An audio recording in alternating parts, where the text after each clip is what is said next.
Bien, el profesor es director del Instituto de Seguridad y Educación Vial, ISEF. Estamos hablando de más de 20 años de experiencia volcada a quienes en definitiva muchas veces van a ser depositarios del más preciado bien que tenemos. Bienvenido, Arturo, un placer tenerte. Muchísimas gracias, el placer es mío, bueno, y agradezco a la producción. Sí, la verdad que estamos todos preocupados. Bueno, este ha sido un programa donde nosotros creemos realmente que la información es un elemento fundamental y se mencionó varias veces la palabra formación, que a nosotros nos parece vital, Es decir, si yo no informo, ¿cómo prevengo? Y bueno, hace 2 horas que ustedes están dando una información que es justamente trabajar sobre la prevención de este problema que tenemos. Pero bueno, desde nuestro punto de vista, nos comprende la generalidad de la ley, nos preocupa la seguridad vial. Y cómo este sistema, que en los nuevos ha tenido una dinámica fenomenal y que ha cambiado el tránsito en los últimos años, bueno, cuando viene esta época que vamos a tener esas palomitas blancas inundando la ciudad de Montevideo y las ciudades del país, creemos nosotros que podríamos agregar algunos elementos dentro de esas modalidades que Humberto mencionó antes de la salida al aire, que son importantes y que parte de un eje fundamental. La génesis del comportamiento o la modificación de los comportamientos de los educandos y de los niños parte de la casa. Es decir, que en el hogar es donde nosotros tendríamos la primera herramienta para empezar a formar a un individuo que va a tener como experiencia la primera dirigirse a pie al colegio.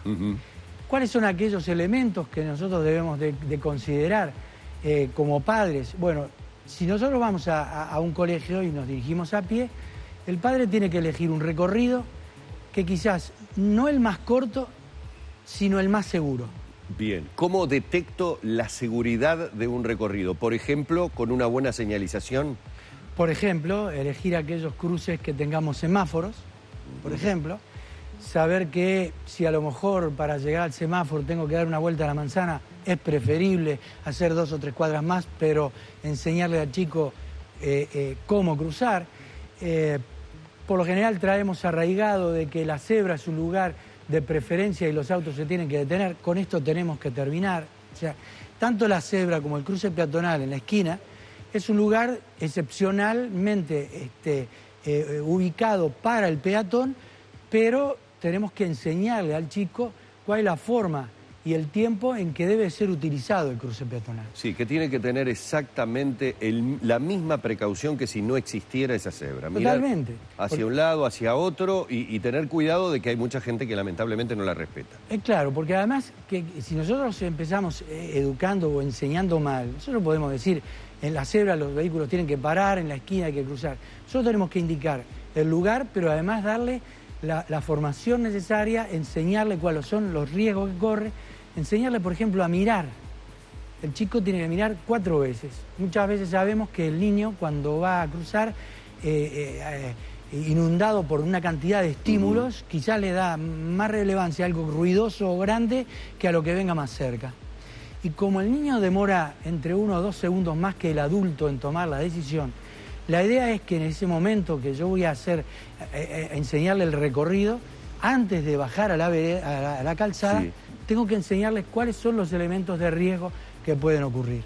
Tenemos que pensar que el traslado en cualquiera de sus modalidades al colegio significa un momento educativo, porque el traslado es un momento, es un servicio, digamos, complementario a la educación que después va a tener en su colegio. Entonces los padres deberíamos ser buenos ejemplos, elegir el recorrido que sea más seguro, las señales como lo dijimos, alguna alternativa posteriormente, llevarlo, traerlo, que alguien en los primeros tiempos vaya acompañado, pero como no hay una clara formación como peatones, escuela de peatones, es importantísimo y sugerimos que este año se trabaje mucho en las escuelas en 2 puntos de vista, en el peatón, y como actor importantísimo del tránsito, y después como el ciclista. Muy olvidado el peatón en lo que es la parte de tránsito y educación, ¿no? Hablamos siempre de los vehículos, las motos, los autos, la conducción, pero el rol del peatón como tal está siempre olvidado, por lo menos nunca es mencionado en primer lugar. Bueno, inclusive como al peatón no se le exige mucha cosa, el peatón inclusive no se informa, no sabe si hay reglamento y lo hay. Un peatón se entera cuando hay un reglamento, cuando tiene que hacer una demanda, litigar, y se encuentra que está dentro de lo que es la causa o derecho de la víctima, por lo tanto entra perdiendo en cualquier demanda. Y como no hay una formación desde la escuela dirigida, no en todas, porque hay muchas escuelas que sí trabajan mucho en esto, en educación vial, nosotros creemos que este año hay que hacer hincapié sobre la responsabilidad del peatón como actor del tránsito, del sistema. Es fundamental ver cuáles son peligros y enseñarle a percibir el riesgo. Esta sería la primera modalidad. Arturo, pero deduzco rápidamente, supongo que varios, pero por las dudas voy a remarcarlo porque nos están viendo muchos chiquilines, nos están viendo muchos adolescentes que van a arrancar la semana que viene. Por todo esto que acabas de decir, por el elegir un camino seguro, el más seguro aunque pueda llegar a ser un poco más largo, de plano que para tener todos los sentidos y todas las facultades atentas, nada de celular, nada de auriculares, nada que obstruya de alguna manera o me tenga ocupado en otra cosa que no sea el estar atento a si voy a cruzar, si voy a pasar. Es buen punto ese. Sí, totalmente de acuerdo. Y esto es algo que se debe trabajar dentro del ámbito escolar, para que los maestros tengan la posibilidad de ver que cuando uno distrae su atención de lo que en ese momento es lo más importante y donde más riesgo corremos, el celular, el auricular, la música o la distracción, porque inclusive desde el punto de vista del conductor, nosotros cuando vemos muchos niños, muchas veces en grupo es impredecible la acción del niño. Por tanto, el conductor también empieza una etapa a partir del lunes que debe prestar muchísima atención. Esta es una modalidad. La segunda es cómo utilizamos el transporte público colectivo de pasajeros. Acá nosotros también creemos que desde la casa hay que informar al niño. Vemos que el tema de la mochila es un tema que complica el resto del pasaje. Sí. Enseñar que no se puede bajar a la vereda, que hay que tratar de subir al ómnibus cuando la puerta recién se abre, no abalanzarse sobre el ómnibus, sino esperar que haya una detención absoluta, tanto para subir como para bajar.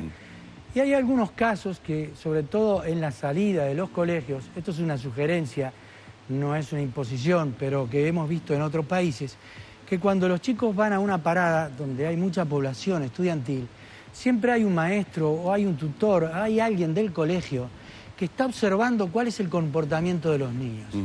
Nosotros creemos que en el salón de clase el maestro tiene que definir los grupos en función de la modalidad por la que se transporta y elegir y ver las situaciones de riesgo que corre cada uno.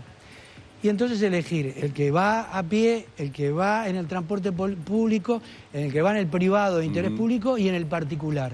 Una vez que determina eso, en la parada, por ejemplo, debe haber alguien que en los primeros tiempos dirija a los niños cómo tiene que subir, cómo tiene que hacer fila, cómo esperar el ómnibus, lo que representa la mochila hoy, que dijimos que es un problema para subir y para bajar, y eso es un momento educativo. Una vez, hemos visto esto en otros países, una vez que el grupo está entrenado, poner a algunos líderes de sus pares y el individuo de lejos está observando el comportamiento y aquellos elementos que ve lo transmite después a los maestros y los maestros trabajan en clase sobre lo que vieron. Arturo, nos queda, y vamos a tener que tener una nueva opción para tratar el tema, el transporte propiamente dicho de quienes van en camionetas, en microbús, en vans, en diferentes tipos, y el transporte que uno realiza de sus propios hijos. Pero se nos ha agotado el tiempo por hoy, así que lo dejamos pendiente. De todas maneras, me parece que hemos entrado en una materia que, a juzgar por lo que sucede con la gente por la respuesta en el Facebook, vamos a tener muchas preguntas para trasladarte para que tú nos traigas las respuestas en la próxima intervención. Y si me dejan terminar con algo en particular, el cartel de escuela puesto en la puerta de la escuela no habilita el cruce de los niños.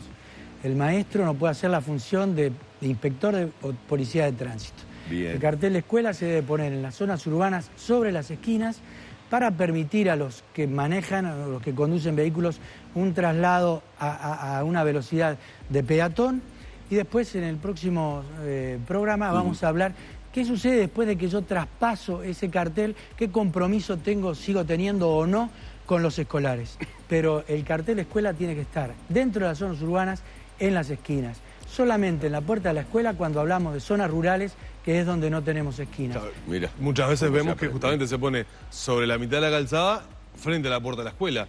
En realidad tendría que haber uno a cada lado, digamos. Y confunde solamente en la puerta de la escuela a nivel de carretera, para permitir que los niños cuando salen todos crucen en grupo, que están muchos más defendidos, que haciéndolo a cada kilómetro que llegan a su casa. Esto es un evento muy importante y, digámoslo, de entrada para corregir una situación. Bien, Hay muchísimas para gracias, conversar y la Arturo, cantidad de preguntas que han llegado. Bueno, se las estamos trasladando y vamos haciendo el cierre de esta columna que hemos tenido junto al profesor Arturo Borges.